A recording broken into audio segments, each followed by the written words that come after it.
'58 game Yes. against Tennessee? Yes. What do you remember? Other than beating them.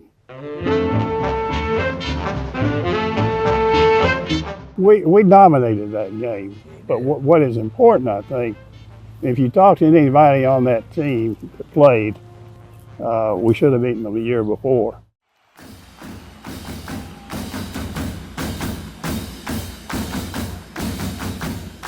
Nothing changed. I mean, the options didn't change. The players changed. They had better players in '57. I mean, we knew we could play with them.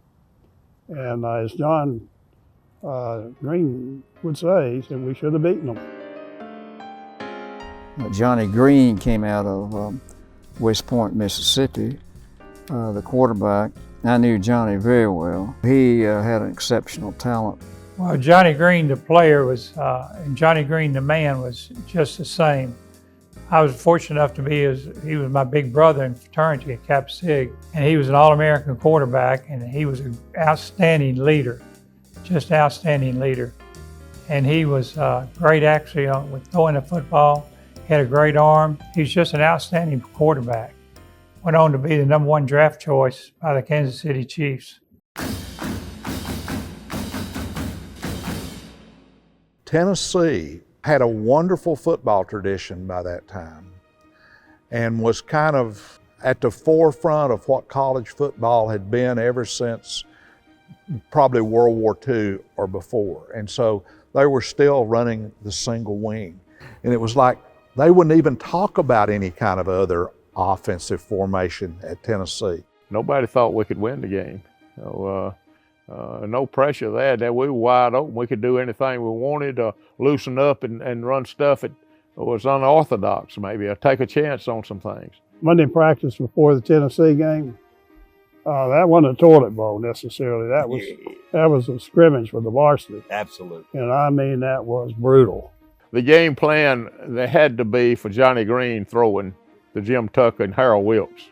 We put in 2 new pass routes. We threw a lot of curl routes in the game, and for first downs, that's for sure. On third down, we threw a lot of little flare routes out. You didn't see flare routes in football at that time. And you didn't have a lot of spread offenses at the time. You mostly lined up in 2 tight ends and pounded right at people. Johnny was good at play action pass along with drop back pass. We had a unique situation, I think, that with Johnny Green as a quarterback. And so you have Scrappy and the University of Chattanooga running what I'm going to familiarly call a West Coast offense, running a movable defense. And Scrappy knew if he ever got ahead that it would be difficult for a single wing offense like Tennessee ran to be able to score enough points to win the ball game. Well, that was how we won a game, was those key passes that they made. They could not contain Johnny Green and the passing game. Lead up to that game, it was, I thought we had the better team, and we did. And we dominated the game.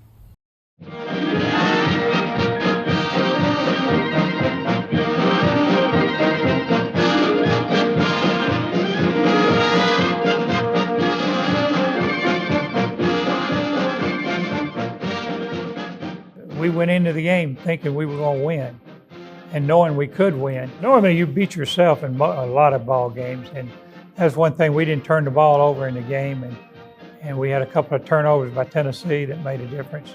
So he was so sound in fundamentals that we very seldom had to beat ourselves. I knew we had a really good football team that year. This was an anticipated game that just might be a chance that we could win. At least we'd showing a good ball game. And that's one reason we won. It's just 2 hours up the road. Well, I was so excited about going back home to Knoxville. Being from Alcoa, it's just a few miles there separating us. I was excited about it, more so than other people. I didn't sleep hardly any all night, because I was so excited about the game and being able to walk on the Shields Watkins Field. We had a great warm-up. Everybody was excited about being there. And Tennessee, when we hit them in the mouth, they didn't know quite how to take it, because we really got after them on defense. it was a defensive battle. We had 14 first downs. They had 6. They had only crossed our 50-yard line one time, and that was just right before halftime in the second quarter. Then they came back out in the third quarter, had an opportunity to score, and they had the ball first and goal on the 7, and we held them on the 7-yard line. And then another time in the third quarter, they had it on first and goal, on first and 10 on the 12-yard line, and we held them there. So after that, that gave us more and more confidence that we were going to win that football game. And offensively, we moved the ball extremely well, picking up and having 14 first down. We did a lot of throwing the ball. Johnny did. He had 170 yards on passing alone, which was a lot of yardage back then. It's not today, but it was back then. And then we had a good running game also. We had, I believe it was 140 yards on the ground. So it was a well-balanced throwing and catching and running the football on that day. Jim Tucker was the starting end. Jim gets hurt in the game, and I go in and play the rest of the game. So I played an awful lot during the game. I was a freshman, yes. I felt no pain when I would make contact with people. You normally have a little feeling, but I tell you, I was really pumped and ready to go and played hard as I could play, and it was a fun game. Bill Majors was a tailback and safety for Tennessee, and we were down on the goal line, and so they were in a goal line defense, and I got a good block on him, and Don carried the ball in for a touchdown. Tennessee, they didn't score until 8 minutes, I believe it was, in the game left, and before they ever scored. So we were in control of that ball game from start to finish.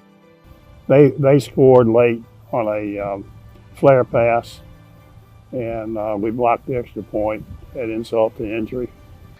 Well, my friend Jerry Arnold was the guy that blocked the extra point, and of course Jerry was a great player himself, and he got through a little crack and got his hands up and blocked the extra point. So it made it 14-6, but it's 14-0, and we had another chance that we thought we'd score again, but we did not. Well, I think the coaching staff had done a nice job of scouting, and they had a nice game plan put in. We did a lot of passing that week in leading up to the game. So I think that probably in that game they would emphasize a little more of the passing game because they had a real strong defense, we felt like.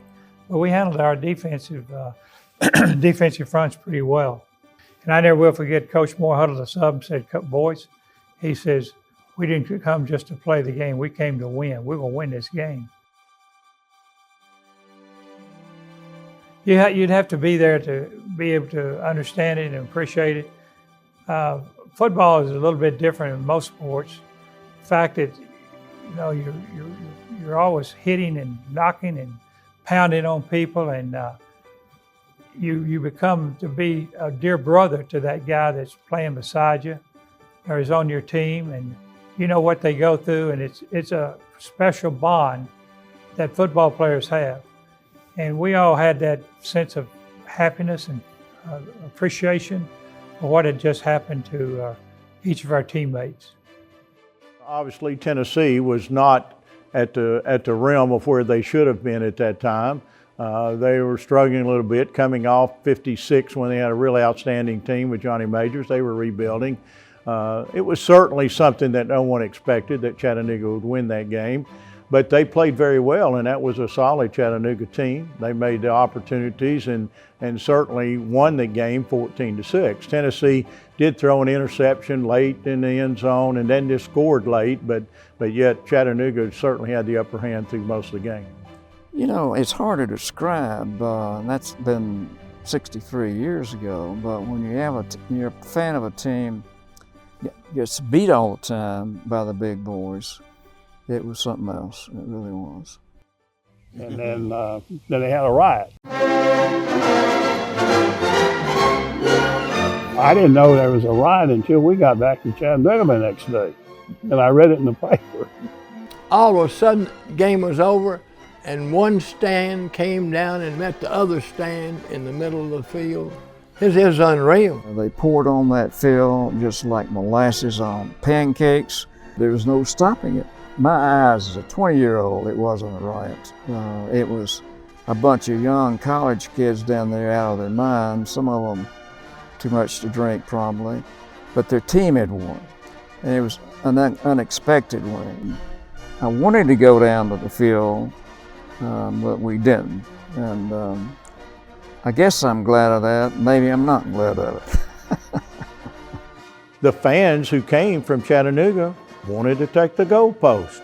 To the victor goes the spoils. And so there was a confrontation. And a lot of people say it wasn't handled right, but there was tear gas, there were fire hoses, there were a lot going on with that, when really all that was wanted was they wanted to take the goalpost. And the people were fighting all over the place. So I said, I better get out of here. Went back and tried to find my mother and my wife, couldn't find them. So went on the outside of the stadium, and the first thing I noticed were 4 paddy wagons turned straight upside down. You know, the mayor and the police chief of Chattanooga and also went down to the police station. Several were arrested. Some were injured to some extent. A patrol car was damaged, I think, within that grill. But, you know, everybody was saying that it wasn't handled right. Knoxville police didn't do it right. But it was just one of those things that occurred after the game. And certainly, you know, that's not the first time such a thing happened. Maybe not to that magnitude, but it was well covered. And it was unfortunate, but for Chattanooga, I can see Scrappy had indicated that if they were to win the game, that they would give the students Monday off. They wouldn't have classes on Monday. And so that was part of it. They knew that. There wasn't going to be classes Monday, and that was a holiday for them. And two, that was a game that probably was the epitome of Scrappy Moore, because that was certainly a highlight to him, winning that particular game and beating Tennessee after so many years. A long time. We had we like to never got everybody out of the dressing room, and it took us probably 2 hours on the bus.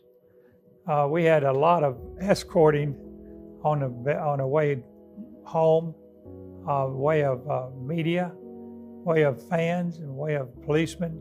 So it was an exciting trip. We also had the goalposts. Jerry Arnold was a Lamakai. He took the goalpost to the Lamakai house and presented to them. And I think Harold Wilkes got it back, and I don't know what happened to it from that time. You know, I didn't make the trip. I was disappointed I didn't, but they just took so many, and I was a freshman, and they took 3 quarterbacks, and I wasn't one of them. So I sat in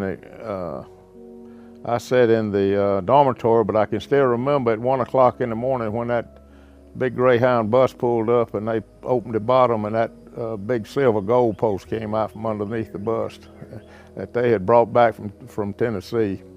And it was quite a day, and I was there for the celebration, and that was what was important. Tennessee was fortunate that a newspaper, Knoxville News Sentinel, had an artist named Bill Dyer.